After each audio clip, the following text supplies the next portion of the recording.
రాజధాని అమరావతిలో అతి తక్కువ ధరలకు plots. Tricity gated community venture KPP developers. Podium లేకపోతే కొంచెం మాట్లాడడం కష్టం నాకు. అంటే ఎలా ఉందంటే నగ్నంగా ఉన్నట్టుంది పోడియం లేకపోతే. కొంచెం అందరూ మీరు దయచేసి వస్తే let me have an interaction. అంటే నా జీవితంలో మొట్టమొదటిసారిగా అంటే ఎప్పుడు చేశాను ఇంత నాకు పొలిటికల్ ఇంటరాక్షన్ చేశాను, కానీ మీడియా మిత్రులతోటి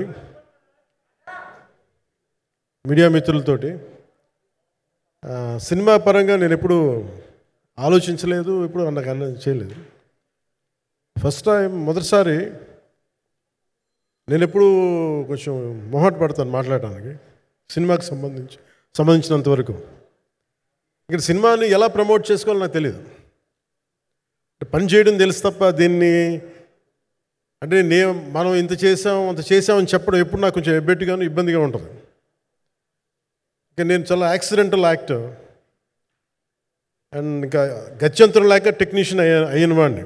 నాకు నచ్చే సన్నివేశాలు నచ్చే సినిమాలు చేసుకోవడానికి ఆ పరిస్థితుల్లో ఇది నా మొదటి ఇంటరాక్షన్. ఇది అంటే ఇదంతా చేయడానికి మీడియా మాట్లాడడానికి ఇదేదో నాకు పొగరు అహంకారం ఏం కాదు.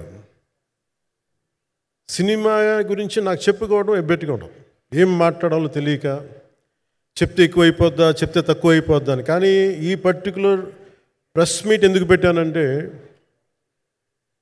ఏం రత్నం గారి కోసం పెట్టాను. అంటే సినిమా బతకాలి అంటే ఈవినింగ్ ఆడియో ఫంక్షన్ పెట్టుకొని మళ్ళీ ప్రెస్ మీట్ దేనికంటే మళ్ళీ నాకు మీతో ఇంటరాక్ట్ అయ్యే అవసరం ఫంక్షన్ తర్వాత ఉండకపోవచ్చేమో అని చెప్పేసి అదొకటి మేజర్ ఒక ఇది కన్సర్న్. అదొకటి అంటే రత్నం గారు అంటే ఈవినింగ్ చెప్దాం అనుకున్నా, బట్ స్టిల్ ఇప్పుడే చెప్పేస్తున్నాను ఈ మాట. త్రివిక్రమ్ గారు రాసిన ఒక డైలాగు అజ్ఞాతవాసిలో, ఒక చిన్నపాటి సౌకర్యం కోసం ఇక్కడ మీరు కూర్చున్న ఒక చిన్నపాటి కుర్చీ కోసం ఒక యుద్ధమే చేయాల్సి వస్తుంది. అలాంటిది ఒక సినిమాని చేయడం అంటే ఎన్నిసార్లు మినీ యుద్ధాలు చేయాలి, ఆర్థికంగా కావచ్చు క్రియేటివ్గా కావచ్చు, వీటన్నిటికీ సంబంధించి. అలాంటిది నేను ఎప్పుడు కూడా సినిమాల్లోకి రాకముందు ఏం రత్నం గారు లాంటి వ్యక్తి నా ప్రొడ్యూసర్ అయితే బాగుండు అనుకున్నాను. భారతదేశానికి పాన్ ఇండియా సినిమాని ముఖ్యంగా రీజనల్ సినిమాని జాతీయ స్థాయిలో తీసుకెళ్ళిన వ్యక్తి ఆయన. తమిళ సినిమాని చాలా ఛాలెంజింగ్ తెలుగులో డబ్ చేసి దాన్ని స్ట్రైట్ సినిమాలతో సమానంగా ఆడేంత సత్తా చూపించిన వ్యక్తి. Film industry creative ability creative potentiality పెంచిన వ్యక్తి.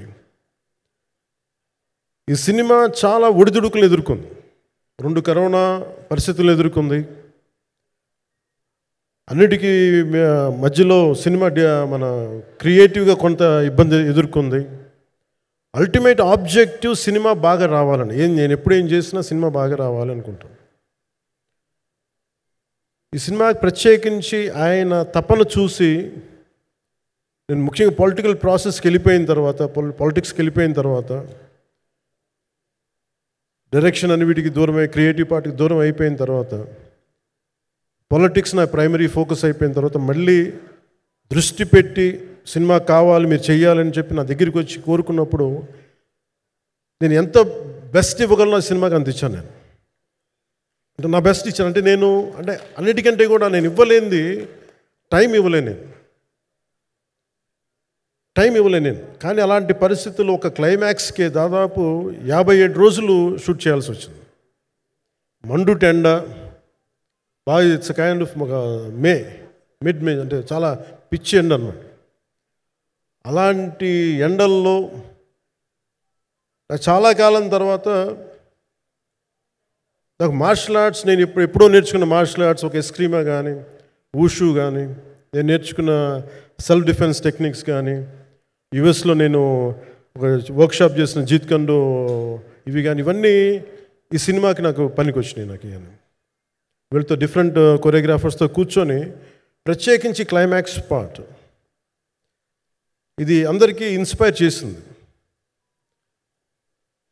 అంటే మన స్థూలంగా చెప్పాలి అంటే, ఒక క్లుప్తంగా చెప్పాలి అంటే, ఈ సినిమాకి ఇదే ఆయువు పట్టింది.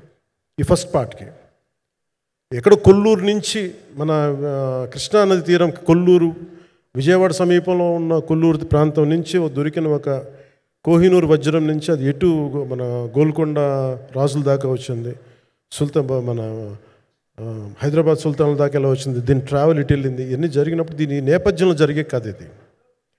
ముఖ్యంగా ఈ ఫౌండేషనల్ వర్క్ చేసిన వ్యక్తి క్రిష్ జాగర్లమూడి గారు చాలా హై కాన్సెప్ట్తో పట్టుకొచ్చారు దీన్ని.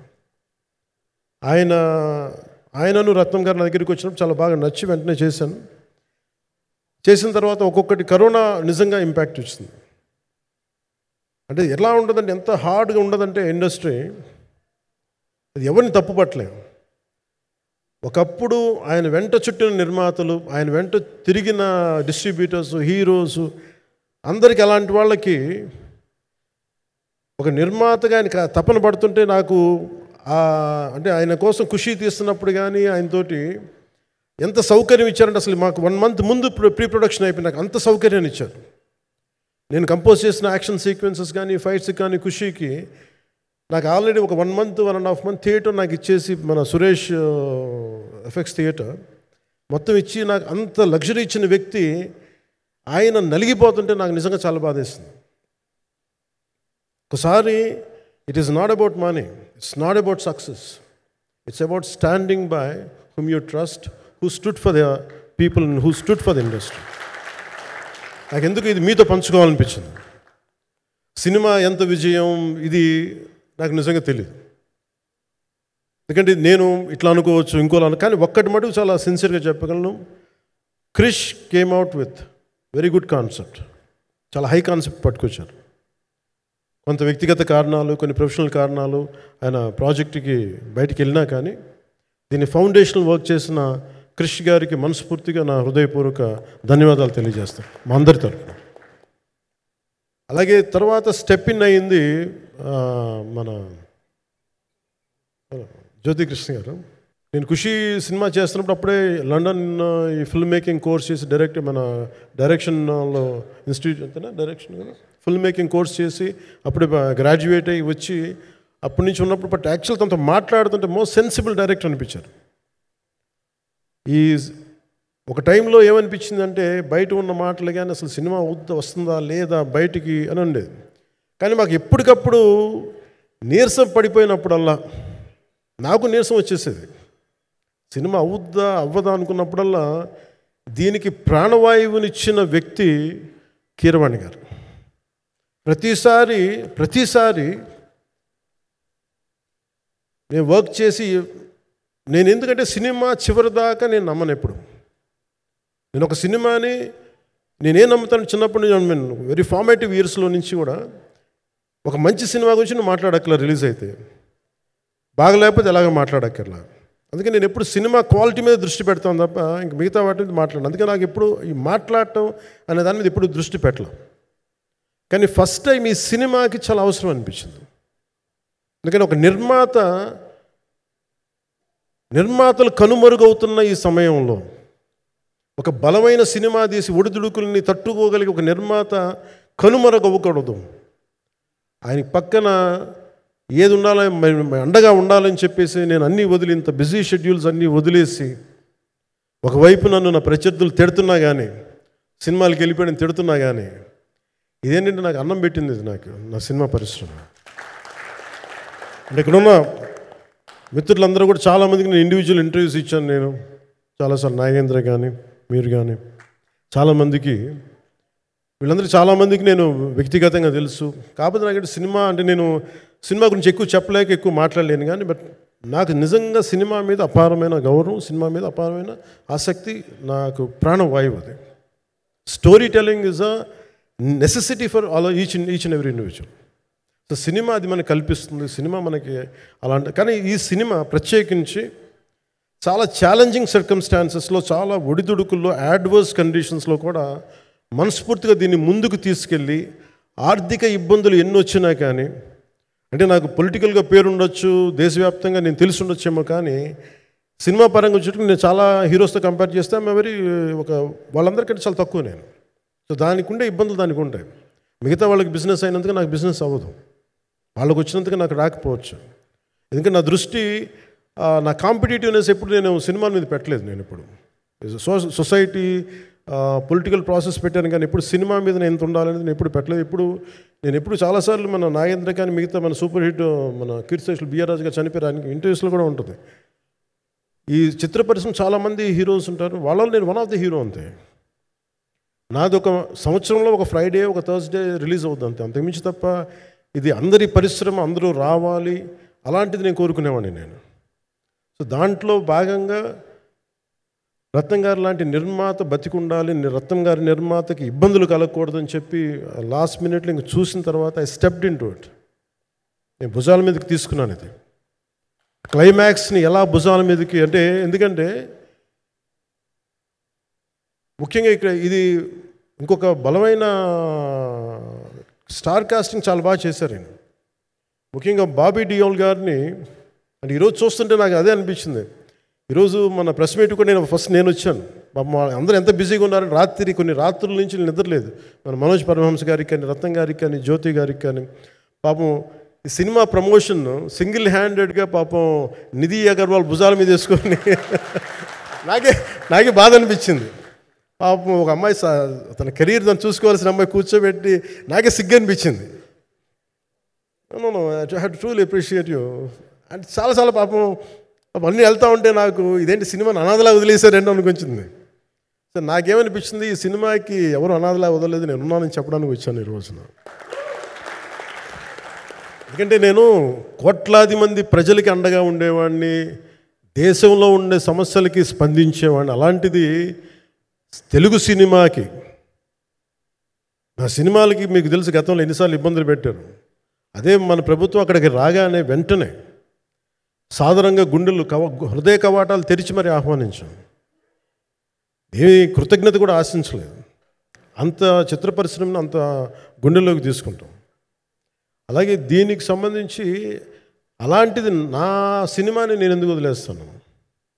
ఎందుకంటే ఇది ఇంకో సినిమా కాదు. ఒక మేకప్ మ్యాన్గా ప్రారంభమయ్యి ఇంకో ప్రొడ్యూసరు, డబ్బులున్న ప్రొడ్యూసరు, పెద్ద జీవితాల నుంచి వచ్చిన ప్రొడ్యూసరే కాదు, చాలా చిన్న స్థాయి నుంచి, ఒక మేకప్ మ్యాన్ స్థాయి నుంచి బాయ్గా స్టార్ట్, అంటే చిన్నపాటి అసిస్టెంట్గా స్టార్ట్ అయ్యి చాలామంది మన సీనియర్ దర్శకులందరి దగ్గర పనిచేసి అంచెలంచెలుగా ఎదిగి నిర్మాత అయ్యి, దర్శకుడయ్యి, స్క్రీన్ ప్లే రైటర్ అయ్యి, మీరు ఏమన్నానంటే ఆయన మౌనంగా ఉంటారు. ఎవరు ఎన్ని ఇబ్బందులు పెట్టినా మౌనంగా ఉంటారు. ఆయన మౌనం ఒకసారి నాకు విపరీత అసహనానికి గురి చేసేస్తుంది. మీరు ఏదైనా మాట్లాడాలంటే ఎవరు ఇబ్బందులు పెట్టి ఏం ఎదురు తిరగరు ఏంటంటే ఇలా అంటారు, ఏం చేయాలి. ఇంకా ఇలాంటి వ్యక్తికి ఆయన మౌనం నన్ను ఇలా రోడ్ల మీదకి వచ్చి ఇలా మీ దగ్గరికి ముందు నుంచోబెట్టింది. అంటే ఆయన ఏంటంటే చెప్తారు, ఆయన మౌనం అంటే రమణ మహర్షి నుంచి బాగా నేర్చుకున్నట్టున్నారు. మౌనం అన్నిటికీ సమాధానం. సో నాకు మనస్ఫూర్తిగా ఈ స్టార్ కాస్టింగ్ ఒకటి అంటే నాకు చిత్ర పరిశ్రమ మీద ఎందుకు ఇంత గౌరవం అంటే, మనందరం కులాల మీద, మతాల మీద, ప్రాంతాల మీద, భాషల మీద కొట్టుకుంటూ ఉంటాం. But any film industry take in this world, especially Indian film industry, దీనికి there is no caste discrimination, there is no region discrimination, there is no religion discrimination, nothing. It's purely your creative potentiality, purely your creative ability. నువ్వు చిరంజీవి గారి తమ్ముడు కావచ్చు, చిరంజీవి గారి కొడుకు కావచ్చు, లేదంటే ఇంకొకళ్ళు అబ్బాయి కావచ్చు, మేనల్లుడు కావచ్చు, ఇట్ డజంట్ మ్యాటర్. నీకు టాలెంట్ లేకపోతే నువ్వు నిలబడలేవు, నీకు సత్తా లేకపోతే నువ్వు ఇక్కడ ఉండలేవు. అది నా కొడుకైనా సరే. ఇట్ ఆల్ డిపెండ్స్ నీకు ఎంత టెనాసిటీ ఉంది, ఎంత పర్సీవరెన్స్ ఉంది, ఎంత నిలబెట్టుకోగలవు, ఎంత నిలదొక్కుకోగలవు, ప్రతికూలతలు ఎంత బలంగా నిలబడగలవు. నిర్మాత సినిమా తీయడం అంటే ఒక యజ్ఞం చేయడం లాంటిది. తిట్లు తినాలి, ఇబ్బందులు పడాలి, అన్నీ పడిన తర్వాత ఫైనల్ డబ్బులు మిగిలితే కూడా లేదు తెలియదు. ఇలాంటి పరిస్థితుల్లో నాకేమనిపించిందంటే, ఈయన పడ్డ కష్టం చెప్పాలనిపించింది ఈ రోజున. ఈ ప్రెస్ మీట్ తాలూకు ముఖ్య అంశం, ఒక చిన్న స్థాయి నుంచి వచ్చిన వ్యక్తి నిర్మాతగా ఎదిగి, ఆయనకున్న పాపం ఆయన మంచితనం ఆయన్ని శాపంగా అవ్వకూడదని చెప్పి ఒక ఉద్దేశంతో ఆయన మంచితనం చెప్పాలి, ఆయన ఒక మంచి సినిమా చేశారని చెప్పడానికి నేను ఈ రోజున మీ ముందుకు వచ్చాను. ఎందుకంటే నేనేం నమ్ముతానంటే సినిమా బాగుంటే ఎలాగో చూస్తారు, దీని గురించి చెప్పక్కర్లేదు. సినిమా బాగాలేకపోతే ఎలాగో చూడరు. మీరు ఎంత పబ్లిసిటీలు చేయండి ఇవన్నీ అనుకోండి, అందుకే నేను పెద్ద ఎక్కువ మాట్లాడడానికి ప్రయత్నం చేయను. కానీ ఈ పర్టికులర్ రోజు మటుకు, ప్రత్యేక ఈ రోజు మటుకు ఆయన పడ్డ కష్టం ఈ సినిమాకి, అలాగే ఒక్కొక్క కాస్టింగ్ ఆయన చేసింది, దీనికి నేను కృషి గారిని కూడా చాలా మనస్ఫూర్తిగా అభినందిస్తున్నాను. ఎందుకంటే ఆయన కూర్చున్నప్పుడు ఎంతమందిని పెట్టాం, ఒక ఔరంగజేబ్గా మిగతా నటులు ఒకళ్ళిద్దరు యాక్టర్స్ని పెట్టి కూడా ఒకళ్ళ చేత యాక్ట్ చేయించాం ఒకళ్ళ చేత. కానీ Bobby Deol so apt for Aurangzeb, ఎంత కన్విక్షన్తో చేశాను. అప్పటికి ఆయనకి ఇంకా ఆయన చేసిన హిందీ సినిమాలు కూడా రాలేదు ఇంకా ఆయనకి. ఎంత కన్విక్షన్తో చేశారంటే నాకు నిజంగా ఆయనతో యాక్ట్ చేయడం చాలా ఆనందాన్ని ఇచ్చింది. సో అలాంటి బాబీ డియోల్ గారిని మొత్తం pan India, Manoj Paramahamsa was roped in last.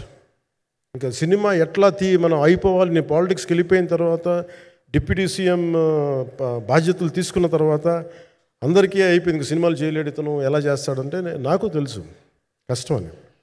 నేను ఎలా చేశాను ఈ సినిమా అంటే, పొద్దున్న 2 గంటలు చేసామండి బ్రేక్ఫాస్ట్ టైము, లేదంటే నా ఎక్సర్సైజ్ టైంని కొంచెం మిడ్ నైట్గో లేదంటే ఎర్లీ మార్నింగ్ 4 గంటలు పెట్టుకొని, ఆ 2 గంటలు ఏమి దొరుకుద్దో ఆ 2 గంటలు ఇస్తే జ్యోతి, మనోజ్ గారు, మన రత్నం గారు వీళ్ళు కూర్చొని ప్లాన్ చేసి, అది కూడా నా ఆఫీస్కి, నా పార్టీ ఆఫీస్కి కూతవేటు దూరంలో ఉన్న ఒక మా స్నేహితులు ఒక వాళ్ళ గోడౌన్ ఉంటే అక్కడ కూర్చొని షూట్ చేసాం. ఎంత మండుటెండ అంటే అసలు దాంట్లో కూర్చొని మ్యాట్ వర్క్ చేసి మీరు ఫైనల్ రిజల్ట్స్ చూస్తే ఇది ఇక్కడ చేశారంటే అంత ఆశ్చర్యం అనిపిస్తుంది. Hats off to Manoj Paramahamsa గారు. అండ్ ఈ సీన్స్ అన్నిటికీ ప్రీ విజువలైజేషన్, ప్రతి సీన్ చేయబోయే ముందు అసలు నాకు ఏమనిపించిందంటే, సినిమా చేయగలమా లేదనని పరిస్థితుల్లో జ్యోతికృష్ణ గారు ముందుకు వచ్చి నాతో మాటలు నేను చెప్పలేదని, ఇది ఇలా చేస్తాం అలా చేస్తాం ఏం చెప్పలా, ఏమి చేయబోతున్నాడో ఎవ్రీథింగ్ వాజ్ ప్రీ విజువలైజ్డ్. ఈ సీన్ ఇలా ఉండబోతుంది, ఈ చేయబోయే సీన్ ఇలా ఉన్నది. నాకు దాని మీద ఆత్మవిశ్వాసం కలిగింది. నాకు లేదు, ఒక సత్తా ఉన్న దర్శకుడు, తెలుగు చిత్ర పరిశ్రమకి సైజ్ తీయగలిగేవాడు, మంచి సాలిడ్ ఎడిటింగ్ సెన్స్ ఉన్నవాడు, మ్యూజికల్ సెన్స్ ఉన్నవాడు. అలాంటి వ్యక్తికి మనోజ్ పరమహంస గారు తోడారు. వీళ్ళిద్దరు కాంబినేషన్లో రత్నం గారి అనుభవంతో ఈ రోజున ఒక మంచి ప్రోడక్ట్ అయితే తీసుకొచ్చాం. ఇది ఎలా ఉంటుంది, ఎలా ఉండబోతుంది, ఎంత హిట్ అవుతుంది అనేది ఇది సంపూర్ణంగా ప్రజల చేతిలోనే ఉంటుంది. అది ఏ స్థాయిలో ఇది ఉంటుంది అనేది అది ప్రజలు చెప్పాల్సింది తప్ప ఇది నేను చెప్పుకునేది కాదు.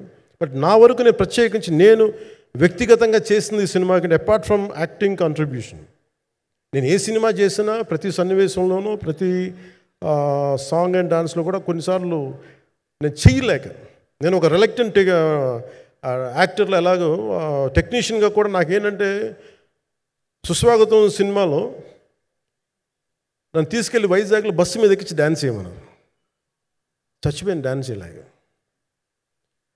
ఇంకా మిగతా వాళ్ళకి ఎంత తేలికైన డ్యాన్స్ నాకు చేయాలంటే నేను గింజుకుపోయి నేను అనుకున్నాను ఈరోజు ఇంక సినిమాలు మానేస్తాను చెప్పి మా వదినికి ఫోన్ చేసి కూడా చెప్పాను, చాలా పర్యాలు చెప్పాను. అలాంటి అందుకని నాకేంటంటే సాంగ్ అండ్ డ్యాన్స్ కూడా నేను ఎలా చేయగలను దానికి అనుకోగా నేను ఎత్తుక్కుంటాను. అలాగే యాక్షన్ సీక్వెన్స్ కూడా రియల్ లైఫ్లో కొడితే ఎలా ఉంటుంది, మార్షల్ ఆర్ట్స్లో సాధన ఉన్నవాడిని, ఈ లాట్ ఆఫ్ వర్క్షాప్స్, ఈ మార్షల్ ఆర్ట్ వర్క్షాప్స్ చేసిన వాడిని కాబట్టి హౌ రియలిస్టిక్ వీ కెన్, ఎంత సహజంగా మనం వెళ్ళగలం, వీటి మీద ఒక అవగాహన ఉన్నవాడిని కాబట్టి చాలాసార్లు కూర్చుంటాను. ఇది 2 పార్ట్స్గా ఎలా అయింది అంటే, ఒరిజినల్ థాట్ కృషి గారి దగ్గర నుంచి వచ్చినప్పుడు ఇట్ వాస్ క్వైట్ లాంగ్. ఈ సినిమా ఒక పార్ట్లో అవుద్దని అనేవాడు మొదటి నుంచి. బట్ లేటర్ వాళ్ళు డిసైడ్ చేసుకొని ఒక టైంలో ఇది అవ్వదు, we want make it as 2 parts అనుకున్నప్పుడు ఎక్కడికి వచ్చి ఆగిందంటే ఈ క్లైమాక్స్ దగ్గరికి వచ్చి ఆగింది ఫస్ట్ పార్ట్. సో చెప్తున్నప్పుడు నాకేమనిపించిందంటే, how else we can take it, how else we can scale it up.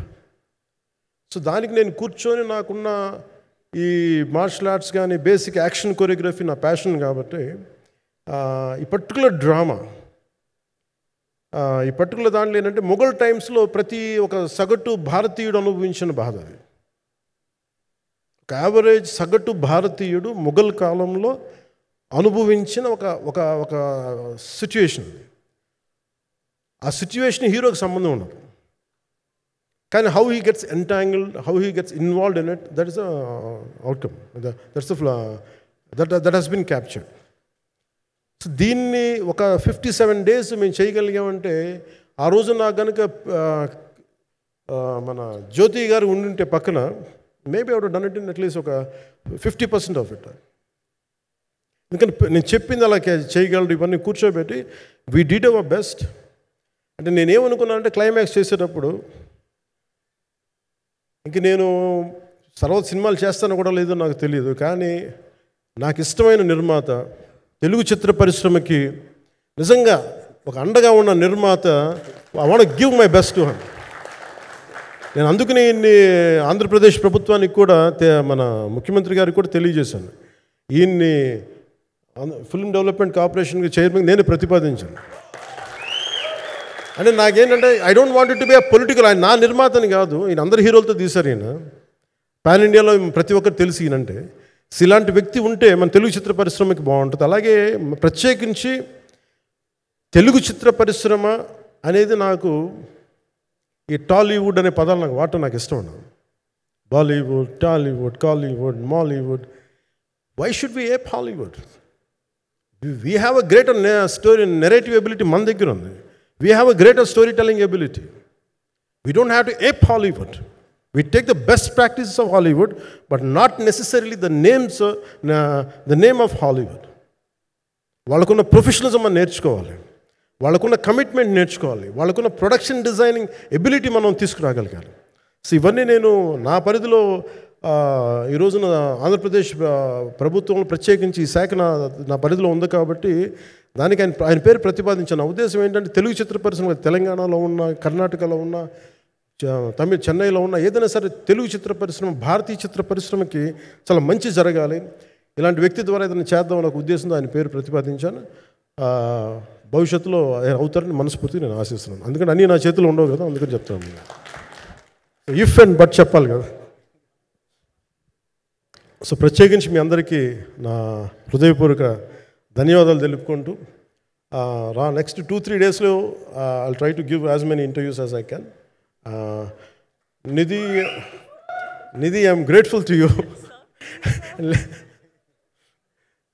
పాప చాలా తపన పడి ఉంటారు. ఈరోజు ఎలా ఉంది అంటే, నాకు ఎలా అనిపించిందని, ఇందాక నేను వస్తున్నప్పుడు ఎవరు లేరు, వీళ్ళు కూడా ఎవరు లేరు. నేను వచ్చి చాలాసేపు కారులో కూర్చుని, ఎందుకంటే మళ్ళీ మీరు తిట్టకూడదు, లేట్ వచ్చాడు, నీకు డిప్యూటీ సీఎం అయితే పొగరు వచ్చేస్తాను మీరు అంటారండి. నాకు అట్లా అనిపించలేదు. నాకు ఫస్ట్ టైం ఎందుకు మీడియా నాకు ఎందుకు అలవాటు పోయిందంటే, నేను వచ్చిన కొత్తల్లో ఈ జ్యోతి చిత్ర సితార పేపర్స్ ఉన్నాయి. ఎవరో ఫోటోస్ వేయమంటే, this guy is not saleable, ఇంకా అవసరం లేదు అంటే నా ఫోటోలు వేసేవాళ్ళు కాదు. సో నాకేమనిపించింది, సరే ఇంక నేను ఈయన కాడికి నేను ఏమి అంటపడి నాకు తెలియదు అని చెప్పేసి మా నిర్మాతలు కూడా ఉండేవాళ్ళు కాదు. సో నాకు పబ్లిసిటీ లేకుండా సినిమాలు రిలీజ్ అవ్వడం అలవాటు అయిపోయింది నాకు. సో అదే ప్రాక్టీస్ అయిపోయింది నాకు, అంతే. మళ్ళీ కూర్చోబెట్టి మీరు ఏం మాట్లాడతారు, మళ్ళీ అది ఇటు తిరిగి వస్తుందని చెప్పేసి మిగతా అంత నాట్ టాకెటివ్. మీరు సినిమా పొలిటికల్ ప్రాసెస్కి వచ్చేటప్పుడు నేను ఏదైనా మాట్లాడగలను, కానీ సినిమా వచ్చేటప్పటికి చాలా చాలా ఒత్తిడి తీసుకోవాల్సి వస్తుంది. అంటే ఎంత కథ చెప్పాలి, ఎంత కథ చెప్పకూడదు, ఈ మాట అద్భుతంగా ఉందంటే ఏం అద్భుతంగా ఉందని మళ్ళీ తిడతారు. తర్వాత 100 ఆలోచనలతోటి స్లో డౌన్ అయిపోతాను.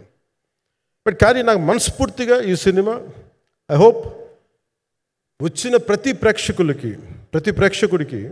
ప్రేక్షకులందరికీ కూడా ఒక మంచి అనుభూతిని ఇస్తుంది. నేను మనస్ఫూర్తిగా నమ్ముతున్నాను. ఖచ్చితంగా అలాంటి అనుభూతిని ఇస్తుంది. మీరు థియేటర్లోంచి బయటికి వెళ్ళేటప్పుడు మటుకు విల్ గో విత్ ఒక ఎనర్జెటిక్ ఫీల్తో వెళ్తాయి. అంతవరకు అయితే చెప్పగలను నేను. ఎందుకంటే నేనే నమ్ముతాను, సినిమాకి వెళ్ళేటప్పుడు సినిమా ఒక స్టోరీ చెప్పినప్పుడు నా జీవితంలో చిన్నపాటి ప్రభావం చూపించాలి.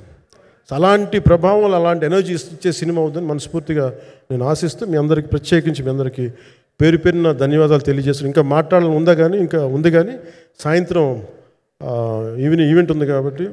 సో ఇంకొక మారు నేను చెప్తాను ఎందుకు ఈ పర్టికులర్ ప్రెస్ మీట్ అంటే, I want to tell you, I'm grateful to each one of you. I'm grateful to you. Thank you for standing by us. Thank you very much. Suman టీవీలో మీ పర్సనల్ అండ్ బిజినెస్ ప్రమోషన్స్ కోసం కింది నెంబర్కి contact చేయండి.